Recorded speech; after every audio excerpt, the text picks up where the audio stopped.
Tonight, Biden derangement syndrome. I think that it's no secret Joe Biden's committed many crimes. House Republicans still chase their fantasy of a presidential indictment. Bill O'Reilly on Republicans becoming a parody of themselves. No line. Pro-Hamas protesters beat back the Secret Service.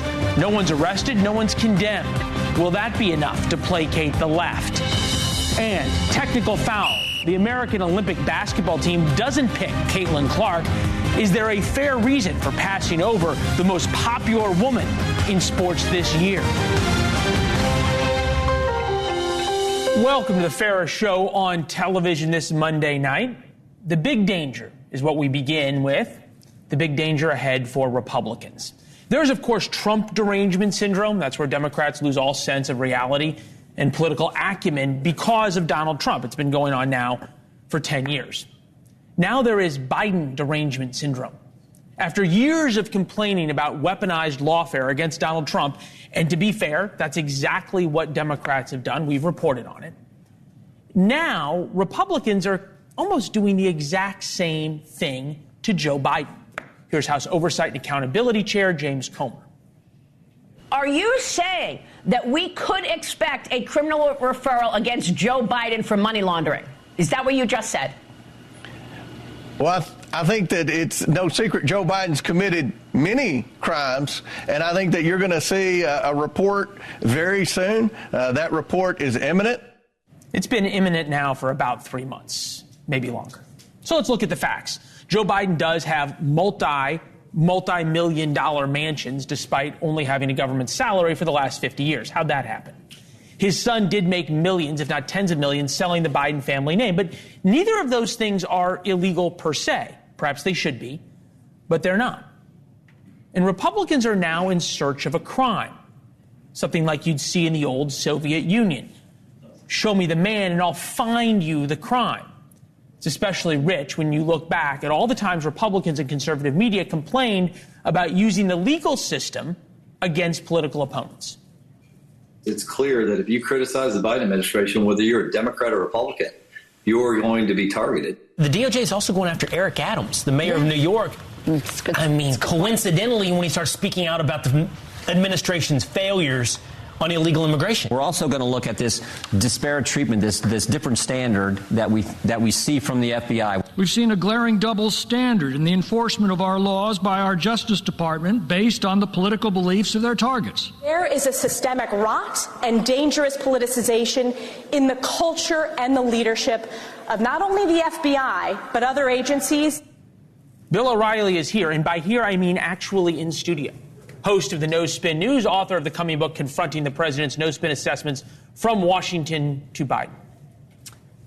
All right. Yeah. You got me in here to Gotham. I Yes. saw the bat signal and I came. Well, all right. See, you are a good friend. Someone calls and says they're here, you come. Not someone. Just me. A few, and Cuomo few. too, occasionally. Right. Yeah. All right.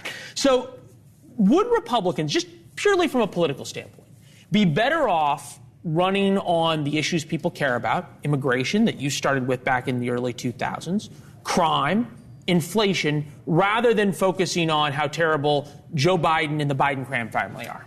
You know, they can do both, Leland, at once, the walk, chew gum thing. But it gets to be a parody after a while.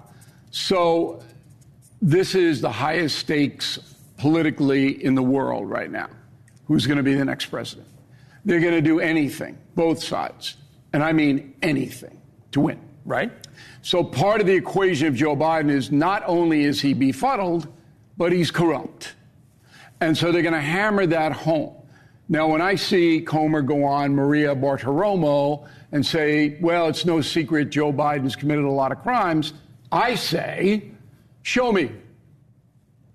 And Comer can't.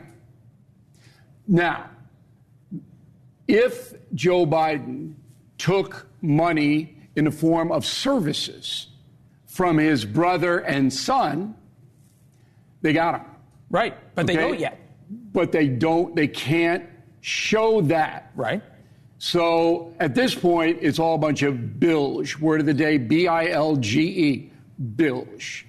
Is that what comes out of the bilge pump in a boat? Probably. Okay. So you make a good point about show me. Okay. This is Republicans going after Joe Biden, saying they have the facts. Take a listen, or the evidence.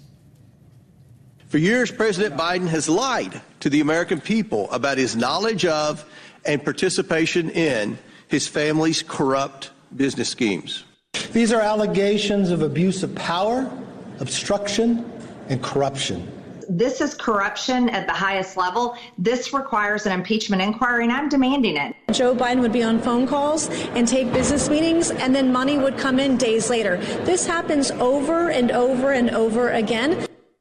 You have made the case over and over and over again that Biden has lost it. He is not even really participating as the president, making decisions.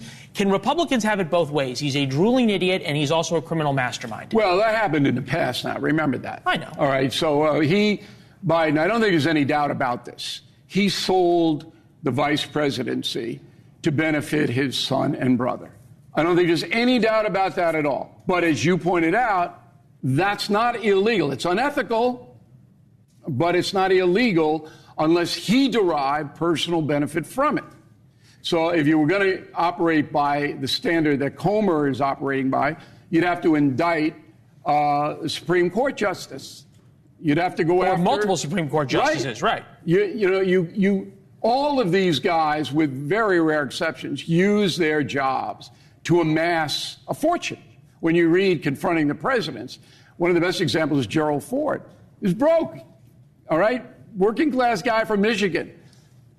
10 years later, he's got a lavish mansion in Palm Springs. Beaver Creek, Colorado. Zipping around, and they all do it. Except Harry Truman. Well, that's true. Truman was a haberdasher. He was a hat maker and wasn't real interested in money. But today, the inside trading, the Nancy Pelosi situation, is just rotten. Right. And it should be reformed. All right, so the issue right now at hand, because the jury is deliberating, is the charges against Hunter Biden. This is a great story. The charges against Hunter Biden don't matter. I want to tell everybody in the NewsNation universe, it doesn't matter. This is a low-level beef, okay? What does matter is what's happening around Hunter Biden. Number one, he should have pled out. Right. Should have pled it. Okay, he would have gotten some community service. And you're done. And that's it. Why didn't he plea it out? Okay, I don't know that. But it's dumb because he's embarrassing his family. He's embarrassed. The First Lady's showing up every day. Right. This guy's girlfriend is going, Hunter Biden addicted me to crack cocaine. This is what the president wants? If Hunter Biden's my son, I go, you plea it out right now and shut up and clean up. That's what you do. No, I'm so proud of Hunter. Oh, we're proud. And Jill Biden runs up a $350,000 plane bill that you and I are paying for, okay, to come back for a day to sit there in a show trial. What is this all about? This shows that decorum in America has collapsed. I got a theory. You tell me if I'm right or wrong. Jury makeup of Hunter Biden. And look, you look through it. Male had to go to AA after DUI. Says pot smokers should be allowed to own guns. One's a retired Secret Service agent. One's had alcoholic family members. Best friend died of an OD. Older brother is an addict. A lot of people who have some sympathy for people who have the same problems that Hunter has.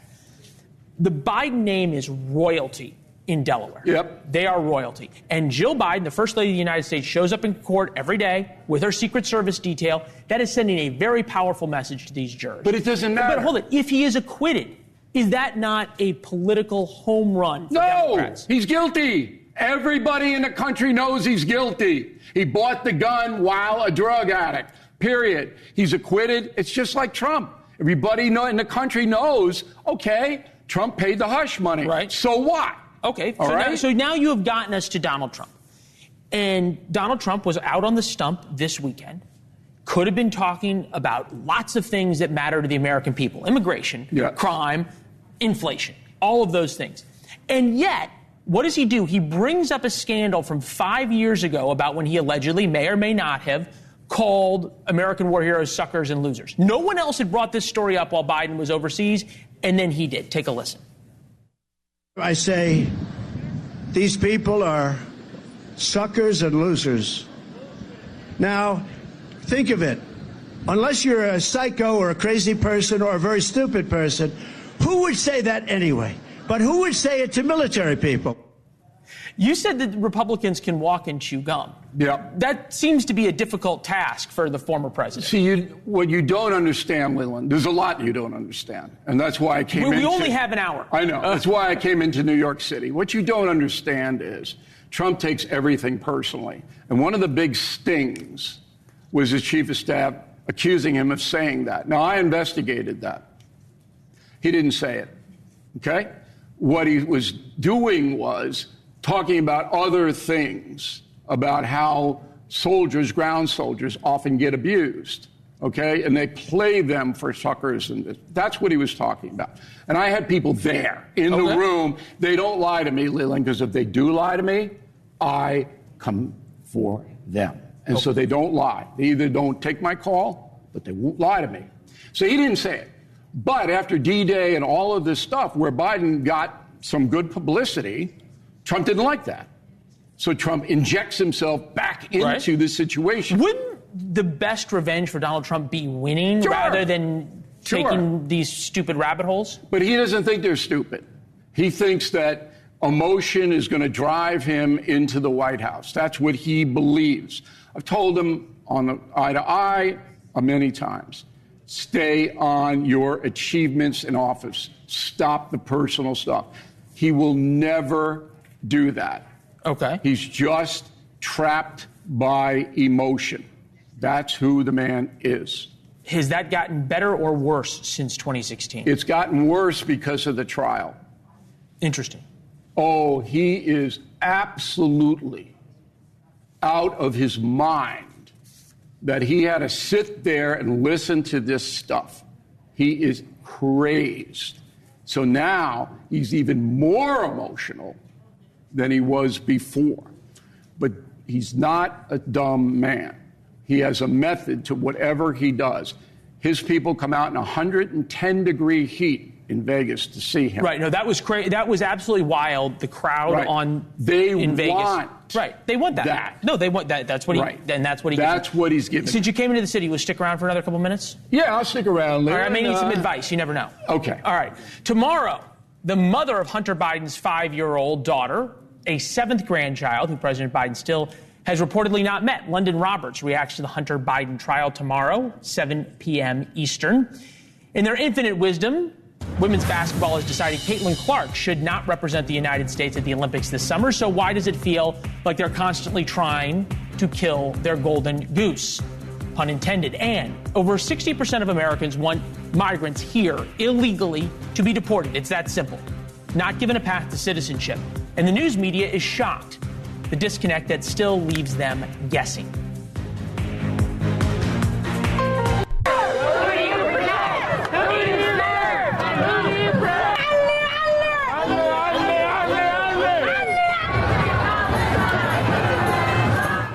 Totally peaceful.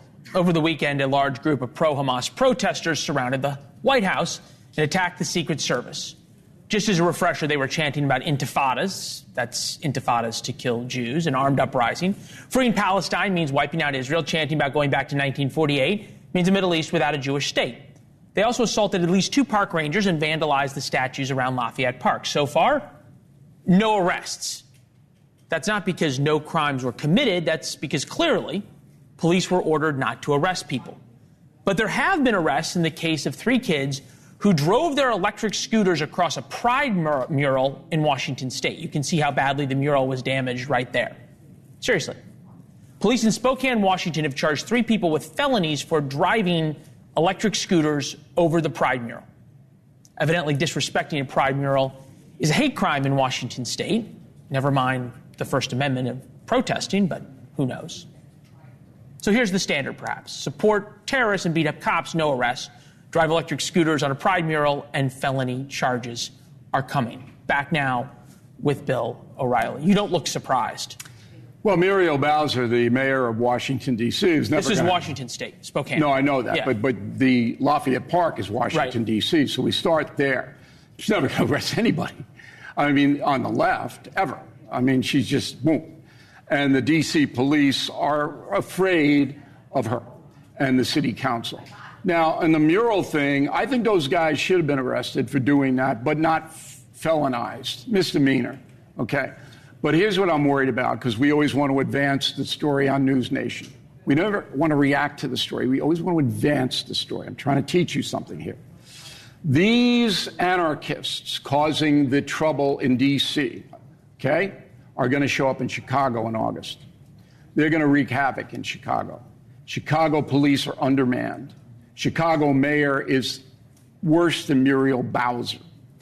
The United States got now to start to get the marshals, the U.S. marshals, involved. The local police not going to be able to control these crowds in Chicago come August. Where do you see what happens? Okay, hold on. Is the Chicago police not able to control the crowds or not authorized to control the crowds? Because there's a difference. It'll be both. They don't have enough officers in Chicago. They're hemorrhaging cops because the mayor and the city council don't back the police up. And the police they can't even chase you. If you commit a felony in Washington, the cops cannot physically chase you. Nor in Chicago, too, where, I mean, I lived in the... Okay, so play this out. Play this out. If you are Joe Biden right now... Yes. And the Democrats, do you want mass protests in Chicago, or are you're telling them... No. This hurts Biden. So why not... Muriel Bowser controls Washington, D.C. The U.S. Park Police and the U.S. Secret Service work for Joe Biden. He could have had everybody arrested. He could have had everybody arrested. He could have had the marshals out there hauling them into vans. But I'm going to tell you this. It hurts Biden, but Biden may not even be there at the convention. If he gets waxed on June 27th in that debate, you listen to me, Joe Biden is out. All right? He's done. He will not run. If he cannot conduct himself in an authoritative manner in that debate, he doesn't have to beat Trump. He just has to not look like Joe Biden. Okay? He's got to elevate. Or your version of Joe Biden. Okay, fair enough. Not my version. You got eyes, you got ears. Okay. All right? So anyway, we're advancing the story. These anarchists are really dangerous. Really, really dangerous, and they're looking at Chicago. The June 27th story is something we have a segment on coming up a little later. All right. Thank you. Thanks for having me. All right. I've taken notes on all the lessons. Anytime you put the bat signal up, I'll come in to see you. That's a true friend. Thank you, sir. Okay. Pleasure. You have to be living under a rock these days not to know who Caitlyn Clark is. She is the most exciting story in all of sports, not just women's basketball.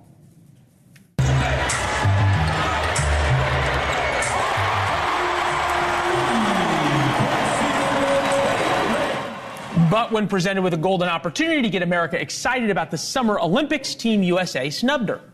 Summer Olympics are 46 days away. And if recent trends continue, the ratings for the Olympics will be dismal. They've been in a free fall since 2016. But for some reason, or reasons that nobody will talk about, but everybody can figure out, Team USA didn't pick Caitlin Collins for the team. The Wall Street Journal called the snub a brick for basketball. Here's just some of the reaction on ESPN and beyond. It is an opportunity to globalize the WNBA brand. You want the accommodations, you want the game to grow, well, you put Caitlyn Clark on the team. This is the most popular women's basketball player in the world, and it ain't close. How dumb, how brain dead, how idiotic do the people running this thing have to be? Erica Ayala is with us, sports analyst for CBS. Erica, thanks for being here. We appreciate it. As you look through this, is there a fair reason and a legitimate reason to exclude the person that's brought the most eyeballs to women's basketball in history? Yes. And I loved what Bill O'Reilly said in the previous segment, that we want to advance the story. And advancing the story here is, yes, Caitlyn Clark is a very popular women's basketball player. That's been happening while she was at Iowa and has continued in the first quarter of her first WNBA season. What is also true is that the Olympic teams, especially the teams for basketball, for soccer, as an example, these teams for hockey, they're selected over years of different camps, different evaluations. And Caitlyn Clark has been one of the players that is certainly on the radar of USA basketball. But because of the success that she had at Iowa in particular, she missed the last camp and hasn't been as frequent of a person in camps and competing at the international level as some of the other backcourt or guards that are on the team. But this is more than This is more than just a sports story. This is about representing America to the world. This is about trying to get young women interested in basketball. This is about trying to get some excitement about Team USA. If you think about all the other players, none of them have the notoriety, the name recognition. We have never done a women's basketball segment on this program in its history until Caitlyn Clark came along. Clark Steels, H&R Block, Buick, Gatorade, State Farm, Wilson, Topps, Nike. All of these companies seem to understand that she brings people into the sport. Why would Team USA turn that down? Team USA has Nike athletes in Diana Taurasi and Asia Wilson. I have no idea who those people are. Well, and nor does most of America. Well, that's not an indictment on them. That's an indictment on how women's basketball has been covered. Breanna Stewart has 4 NCAA titles and multiple WNBA titles, and she will be on this roster. Brittany Griner will be on this roster. Chelsea Gray will be on this roster. I get it. Caitlyn Clark, again, a great name. And we have to remember, USA Basketball, a nonprofit, has nothing to do directly with the ratings for NBC, which will host the Olympics, which has nothing to do with the ratings or the attendance that we're seeing in the WNBA. This is an opportunity. This is an opportunity to represent your country. It is an honor to represent your country, and that honor goes to the best players at the moment.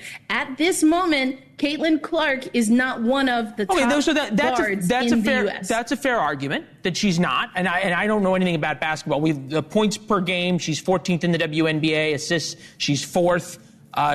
Steals, she's 18th. So I don't know. I don't understand sports statistics. But it seems as though Caitlyn Clark has all of a sudden occupied this space, not just in women's basketball, but in the general ether. And that's because of what's happened to her a lot of times on the court, right? And we had the 2 fouls that we've covered here, where she was, I think, targeted and attacked. Here's Bill Maher on that. Take a listen. There's also a racial element to this. We can't deny that. The league is very lesbian, and she's not. Is he wrong? Generally speaking, or in this context? I believe you mean in this context. Bill Maher is right. Caitlyn Clark is a straight white woman. He's also right in that there is a racial element to this. What people are missing is that Caitlyn Clark is the focal point. And again, I'll go to what Bill Riley said earlier. What is happening around Caitlyn Clark? She is playing in a league that's 80% black women. She is not one of the top 12 players. So, Erica, hold on. Let me just turn it around real quick and just ask you. I'll give you the last 30 seconds, I promise. If she was playing, if it was a 80% white league and there was a standout breakout black player who changed the sport and suddenly had captured America's interest, and that black player was then excluded from the U.S. Olympic team, don't you think the coverage would be a little different and we'd be saying different things? I can't answer that question in a vacuum, and that also in a vacuum, it doesn't allow for what is reality. It doesn't allow for what's reality. What's fair is fair. It doesn't allow for what's reality. Fair should be able to be turned on its head. And if you want to have that conversation, we've already seen those players. We've seen Candace Parker be omitted while she was, without question, one of the best players in the United States. And you're bringing it up as being very unfair. All right, we'll have to have the conversation later. So, we've had these conversations before. I'm sure we will again. We're just focused on Caitlyn Clark. Right, we are. All right, Erica, thank you very much. The Israelis just released helmet cam footage of their daring weekend rescue mission to save 4 hostages in Gaza. Why are they getting attacked for saving women, which is what they did, from rapists? The man in charge of saving the Biden presidency by getting a ceasefire in Gaza says it may not happen. Here's Antony Blinken after 2 days of meetings with the Israelis and Egyptians. The only party that has not accepted, the only party that's not said yes, is Hamas. That's who everyone's waiting on. That's who the Palestinians in Gaza are waiting on. It's who the Israelis are waiting on.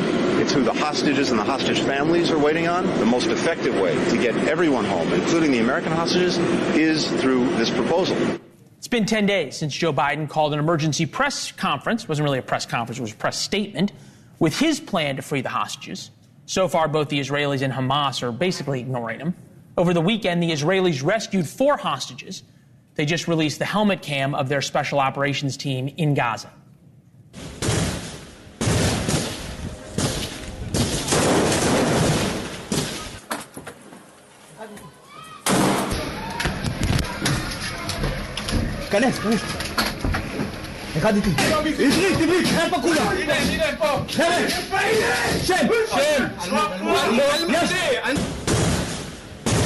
It's pretty wild. All of it's on our Twitter page. Orgad is here, an Israeli whose mom, 100 fellow members of his kibbutz were brutally murdered on October 7th. His sister and sister-in-law were also taken captive. His sister is still being held by Hamas. I can only imagine great joy that some were released and rescued and that your sister was not freed. So we're thinking about her. Great joy, and that's the only feeling, except the deep sorrow of the death of the soldier from the special forces. Yep. And look, he went in, and you also had Yoni Netanyahu, who died in Entebbe in sort of the same way, leading his charge. There's been much made about the death of civilians in Gaza as a result of the rescue operation. Hamas claims 200 were killed. How many of those were their fighters? Who knows? We know that these people were being held clearly in civilian homes by families. One of them was allegedly being held by a journalist, so go figure, from Al Jazeera. Is the blaming of Israel for civilian deaths in Gaza a fair critique? Of course not. As you said, journalists, doctors, civilian peoples don't take hostages, don't keep hostages in their home, don't hiding them from all over the world, especially not kids, women, older people, elder people that are wounded. So, of course, it's not everything is that happened to civilians in Gaza is in the hand of Hamas. All of this conflict is in the hand of Hamas. They want to kill us. It's a terrorist organization that controls the population. And everyone that doesn't know that fact should know that. That's what we are dealing with. That's the ones that took away my sister from my home with a pajama on Saturday morning in a holiday. And they butchered, raped, slaughtered, and kidnapped kids, women, elder people, men, everyone that came. And it doesn't even matter if it was Jewish or not. Everyone that I can imagine watching the video of the reunions, and this is the first time we're seeing that. You thinking about your sister-in-law and the reunion you had, and then thinking about your sister and what it will be like. So I know how it feels to get people home and to have this circle close, but we're still waiting for my sister, and that's how is it for 40 years old. She mentioned it in captivity on May 16th. May 16th, she turned 40 years old. Right now, she was kidnapped 39. She turned 40 in captivity, and we see it possible, and we always want her back, but that's so happy. It's not contradict the happiness that you see them as every day. Of course, I'm sad and I'm painful and I'm angry about what happened. So no, I understand there is an enormous amount of emotion that would be going on. That is the normal status. Is very bad, and we have a day of happiness. I just need to play this for you. This is some NBC News reporting on the rescue mission. Take a listen.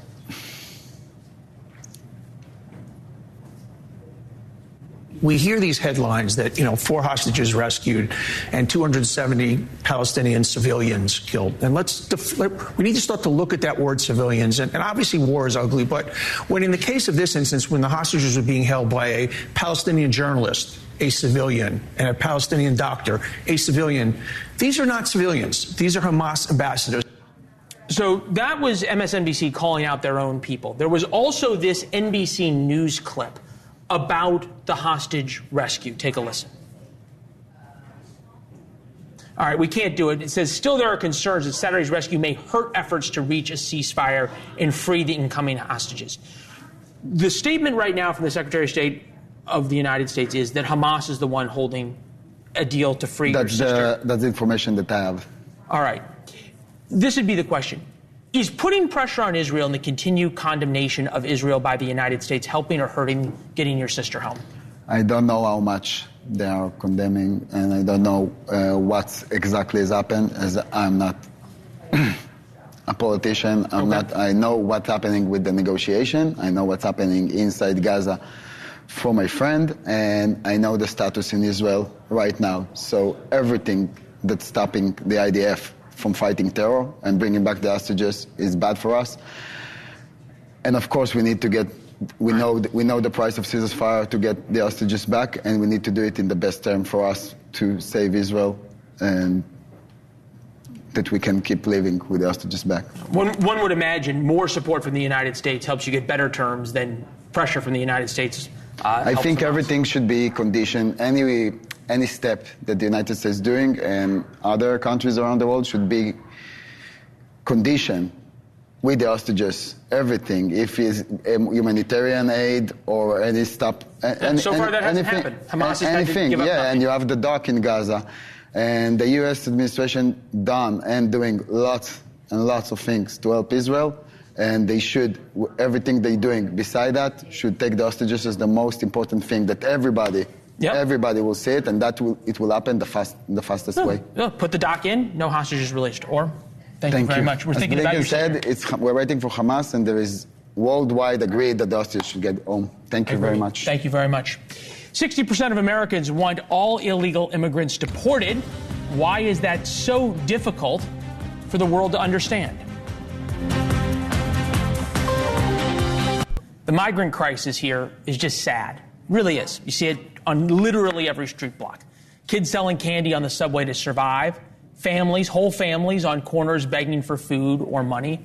Hotels and streets are overrun, and the middle class of New York is footing the bill for all of it. But sufficing to say, people here, I'm talking about sort of the aristocratic people here, people like Chris Hahn, who we're going to talk to in a minute, and certainly people back home in Washington, D.C., have no earthly idea how angry America is. Case in point, CBS's Margaret Brennan was gobsmacked by news that 60% of Americans want to deport all illegal immigrants. Would you support a new government program that would deport all people living in the U.S. illegally? And that finds majority favor. That finds 6 in 10. We know that the courts have questioned whether local authorities would have the ability to do it, and federal authorities don't have the resources. So what exactly do people think they're supporting?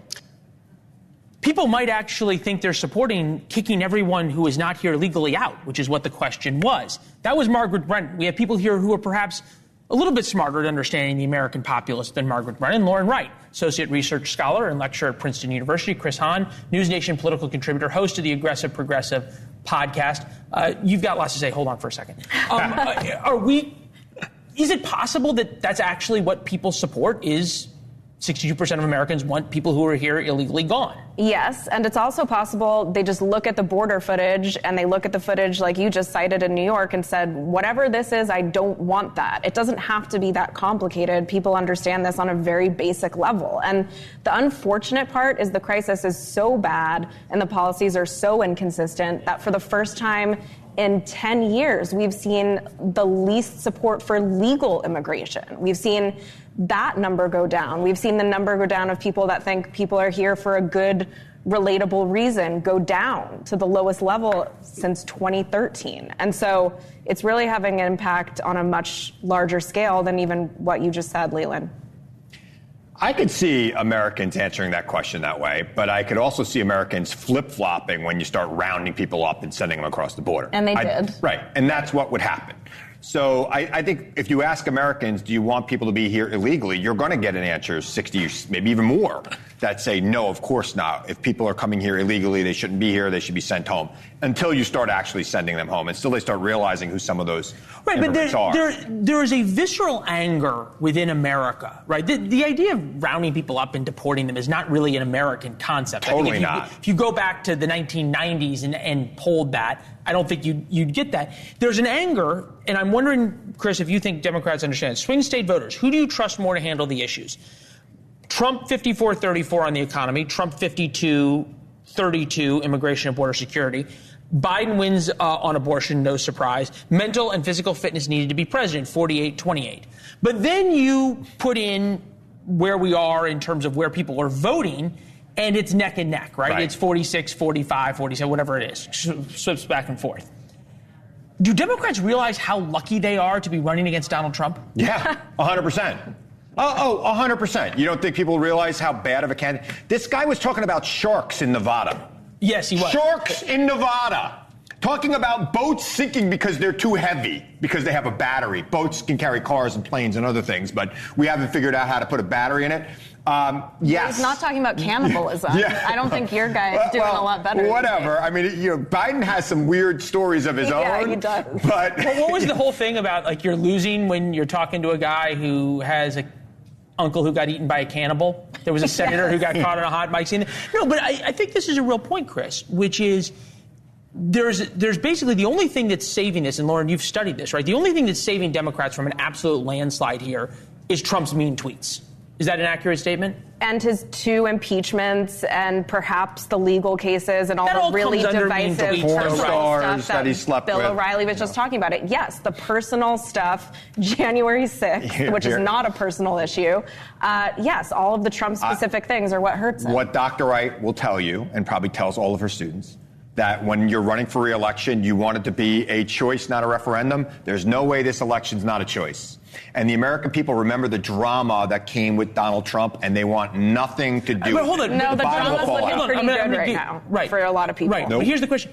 Isn't there drama on the border right now? Isn't that what this poll is picking up? I've been in politics a long time. Immigration is never a decisive issue. People could say it's important, and people do think it's important, but it is never the issue that swing voters vote on. Never. And it won't be this year either.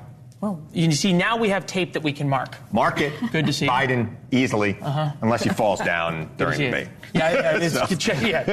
June 27th. Mark the calendar, too. Live pictures of yet another White House event. It's going on right now. Without the president taking questions. Is the White House press corps even relevant anymore? And what will the press corps do to save themselves?